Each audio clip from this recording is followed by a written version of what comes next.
નમસ્કાર ધોરણ 4ના વહાલા વિદ્યાર્થી મિત્રો, આજે આપણે આ વિડીયો લેક્ચરની અંદર તમારું જે ગુજરાત સરકાર દ્વારા નવી સ્વાધ્યાય પોથી આપવામાં આવેલી છે તેમાં આ સ્વાધ્યાય પોથીના ભાગ નંબર 4માં ગણિત વિષયનો 9મો પાઠ છે અડધું અને પા એમનું સંપૂર્ણ એટલે સંપૂર્ણ સોલ્યુશન આપણે આ વિડીયો લેક્ચરની અંદર જોવાના છીએ। તો ચાલો મિત્રો આપણે થોડું યાદ કરવાનું છે, ચાલો ભાગ પાડીએ। એમની અંદર બિલાડીઓને રોટલા સાથે જોડવાની છે। તો અડધામાંથી મોટો રોટલો કયો છે તો આ છે, તો એને આપણે જોડી દીધું।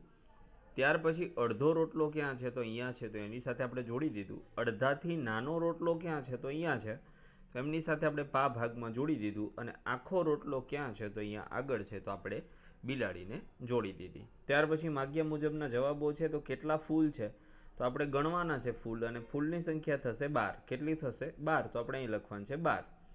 નીચેનામાંથી અડધા ઉપર તમારે રાઉન્ડ કરવાનું છે, તો અહીંયા જેટલા ટોટલ બોલ આપેલા હોય એના ઉપર રાઉન્ડ કરવાનું છે। તો ટોટલ 8 બોલ છે, તો તમારે 4 ઉપર રાઉન્ડ કરવાનું થશે। ઓકે, કેટલા દડા છે તો 8 દડા છે। હવે તેને 4 બાળકોની અંદર સરખા ભાગે વહેંચવા હોય તો કેટલા આવે તો 2 આવશે।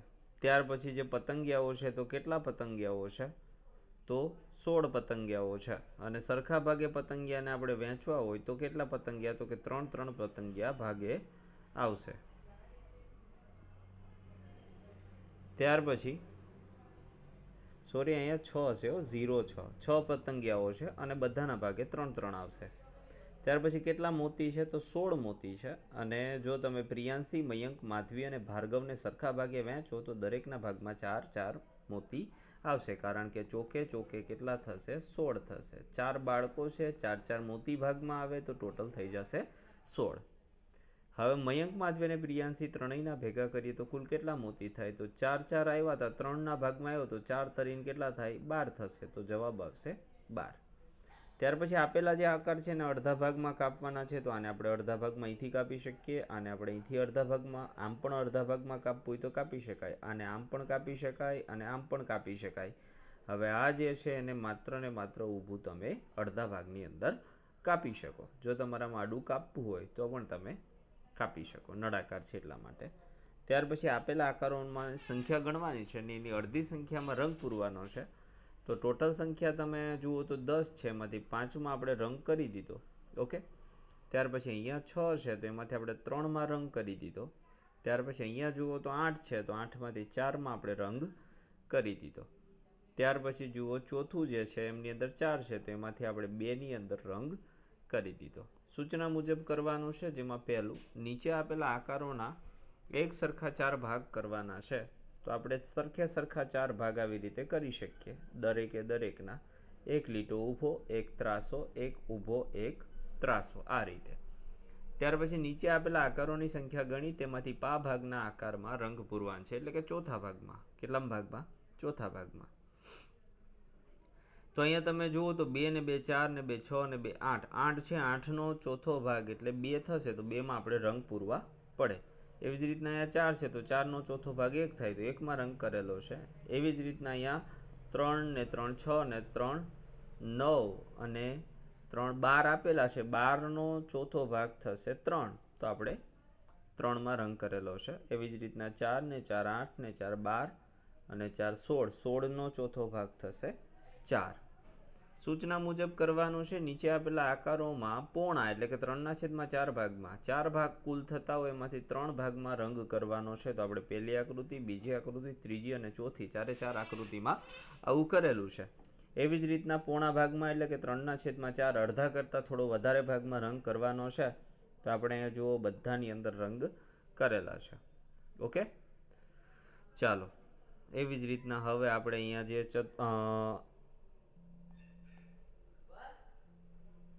તો હવે આપણે અપૂર્ણાંક પ્રમાણે જવાબ દેવાના છે। કુલ 2 ભાગમાંથી 1 ભાગમાં રંગ કરવાનો છે, તો 1 અને 2 ભાગમાંથી 1માં આપણે રંગ કરી દીધો। ત્યાર પછી ટોટલ 4 ભાગમાંથી 1 ભાગમાં રંગ, તો અહીંયા આપણે કરી દીધો। ટોટલ 4 ભાગમાંથી 3 ભાગમાં રંગ, તો આપણે કરી દીધો। ટોટલ 4 ભાગમાંથી 1 ભાગમાં રંગ, તો આપણે કરી દીધો।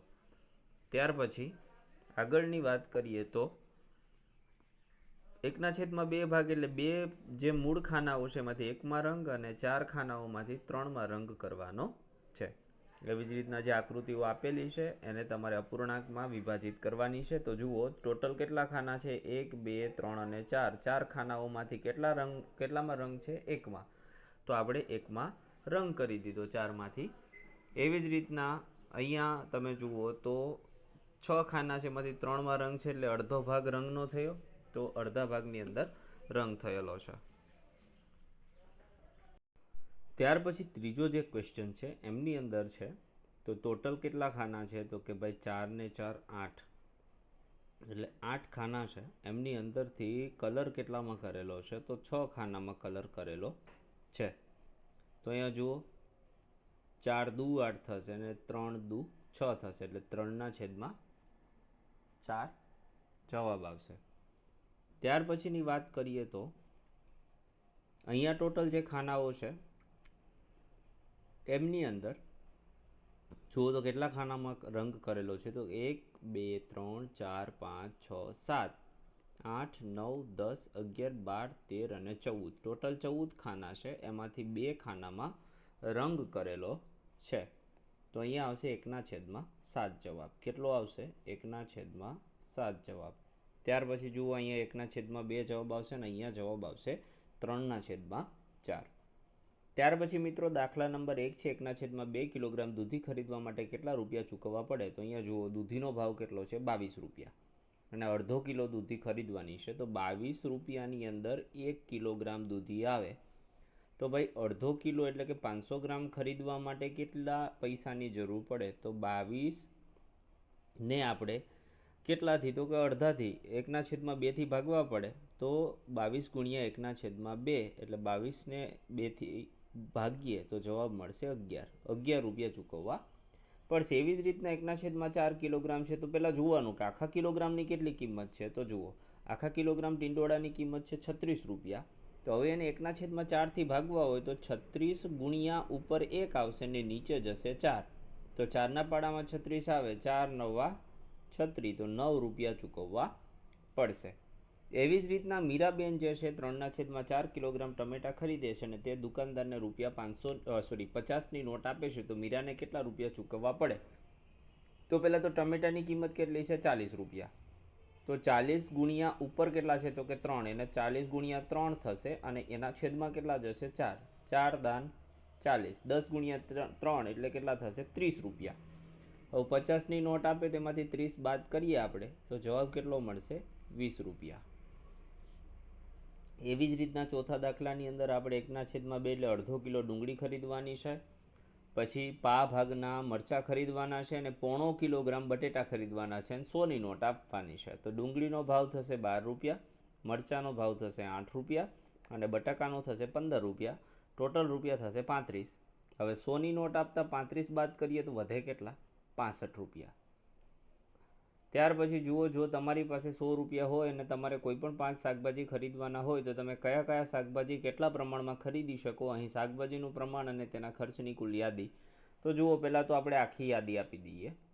આખી યાદી આપી દીધી કે ભાઈ બટેટાની કિંમત કેટલી, ટમેટાની કિંમત કેટલી, ડુંગળીની કિંમત કેટલી, મરચાંની કિંમત કેટલી અને ટીંડોળાની કિંમત કેટલી. અને આપણે કેટલું ખરીદી શકીએ? ભાઈ બટેકા 1 કિલો, ટમેટા 1 કિલો, ડુંગળી 500 ગ્રામ, મરચાં 250 ગ્રામ અને ટીંડોળા 500 ગ્રામ. બધાની કિંમત કરતાં 98 રૂપિયા આપણને જવાબ મળે અને 2 રૂપિયા તોય આપણી પાસે વધશે. ત્યાર પછી આગળ જઈએ તો પ્રશ્ન નંબર 9 છે કોયડાના પ્રશ્નો. એમની અંદર પહેલો પ્રશ્ન છે 1 મીટરની દોરીના 2 સરખા ભાગ કરીએ તો બંને ભાગ કેટલી લંબાઈના હોય? તો 1 મીટર બરાબર 100 સેમી જવાબ થાય અને 100 સેમીના 2 ભાગ કરીએ તો 100 ભાગ્યા આપણે 2 કરવા પડે. 100 ભાગ્યા 2 એટલે 50 આપણને જવાબ મળે. તો 50 સેમીના 2 ટુકડાઓ આપણને મળશે અને તે ભાગની લંબાઈ 70 કરતાં કેવી હશે? વધારે હશે. 70 કરતાં ઓછી હશે, કારણ કે 50 ના મળે ને એટલા માટે. બીજું છે 2 લીટર દૂધથી ભરેલી એક બોટલ છે, તેમાંથી 1/4 ભાગનું દૂધ વપરાઈ ગયું છે. તો કેટલું દૂધ બાકી રહ્યું? તેમાંથી 500 મિલીની કેટલી બોટલ ભરાય? તો 2 લીટર એટલે બરાબર 2000 મિલી જવાબ થાય. વપરાયેલું દૂધ 2000 ગુણ્યા 1/4 એટલે કે પા ભાગનું દૂધ વપરાઈ ગયું તો 800 મિલીગ્રામ દૂધ વપરાઈ ગયું. તો બાકી રહેલું 2000માંથી 800 બાદ કરતાં આપણને જવાબ મળશે 1200 મિલી, અને 500 મિલીની બોટલ ભરવી હોય તો 2 બોટલ ભરાય, અને તેમ છતાં પણ 200 ml જેટલું દૂધ બાકી વધે. ત્યાર પછી ત્રીજો પ્રશ્ન છે મિત્રો કે સાવન પાસે 40 કેળા છે, તેમાંથી તેણે 1/4 એટલે કે પા ભાગના કેળા બગડી ગયા તો એણે ફેંકી દીધા, અને બાકીના કેળામાંથી અડધા કેળા તેણે જનકને આપ્યા. તો સાવન પાસે હવે કેટલા કેળા બાકી વધે? તો બગડી ગયેલા કેળા છે એ પા ભાગના હતા, તો 40માંથી પા ભાગના બગડે એટલે 10 બગડી ગયા. હવે બાકી વધેલા કેળા 40માંથી 10 બગડેલા બાદ કરીએ તો 30 છે. 30માંથી અડધા જનકને આપે એટલે 15 જનકને આપી દીધા. તો હવે 30માંથી 15 જનકને આપે તો ભાઈ પાસે કેટલા વધે? 15 કેળા. એવી જ રીતના રમિયા પાસે 750 ગ્રામ દાળિયા છે, પાવન પાસે અડધો કિલોગ્રામ દાળિયાના 2 પેકેટ છે, તો કોના પાસે વધારે દાળિયા હોય? તો રમિયા પાસે કેટલા છે?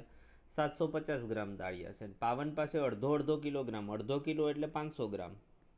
500 ગ્રામના કેટલા પેકેટ છે? 2 પેકેટ છે, એટલે ટોટલ કેટલા થશે? 1000 ગ્રામ. કેટલા થશે? 1000 ગ્રામ એટલે 1 કિલોગ્રામ થશે. ઓકે, તો આથી પાવન પાસે વધારે દાળિયા હશે. એક ટોપલીમાં 24 નારંગી છે, તેમાંથી પોણા ભાગની નારંગી વેચાઈ ગઈ. હવે ટોપલીમાં કેટલી નારંગી બાકી વધે? તો 24 હતી, એમાંથી પોણા ભાગની એટલે કે 1/4 વેચાઈ ગઈ. ઓકે, સોરી, પોણા ભાગની વેચાઈ ગઈ, પા નહીં, પોણા ભાગની એટલે 3/4 ભાગની વેચાઈ ગઈ. તો 4 6 24, 6 તરીને 18, તો 18 નારંગી બાકી રહે. 18 નારંગી થઈ, અને એમાંથી હવે 24માંથી 18 બાદ કરીએ તો આપણી પાસે 6 નારંગી બાકી વધશે. એવી જ રીતના અહીંયા તમારે આ કોષ્ટકને પૂર્ણ કરવાનું છે. તો આપણે કોષ્ટકને પૂર્ણ કરીને આપેલું છે, જે તમારે જોઈ અને સ્ક્રીનશોટ પાડીને લખી દેવાનું છે. ત્યાર પછી જુઓ તમે તો તમારે 11મો પ્રશ્ન છે કે આપેલા ટુકડાઓને જોડતા કેટલા ભાગ બને? તો આ ટુકડાઓને જોડી દઈએ તો 1 ભાગ બને, આ ટુકડાઓને જોડી દઈએ તો પણ 1 ભાગ બને, આ ટુકડાઓને જોડીએ તો અડધો ભાગ બને, અને આ ટુકડાઓને જોડીએ તો આપણો પા ભાગ બનશે. ત્યાર પછી ખાલી જગ્યા પૂરવાની છે. અડધો કિલોગ્રામ એટલે 500 ગ્રામ, 1/4 લીટર એટલે 250 મિલીલીટર, પોણા મીટર એટલે 75 સેમી, 3/4 કિલોમીટર એટલે 750 મીટર, અને અડધો રૂપિયો એટલે 50 પૈસા. તો મિત્રો આ હતું સંપૂર્ણ એટલે સંપૂર્ણ આપણા પાઠનું solution. Thank you very much. ફરી મળીશું નેક્સ્ટ વિડીયો લેક્ચરની અંદર. ત્યાં સુધી આવજો. જય હિન્દ, જય ભારત.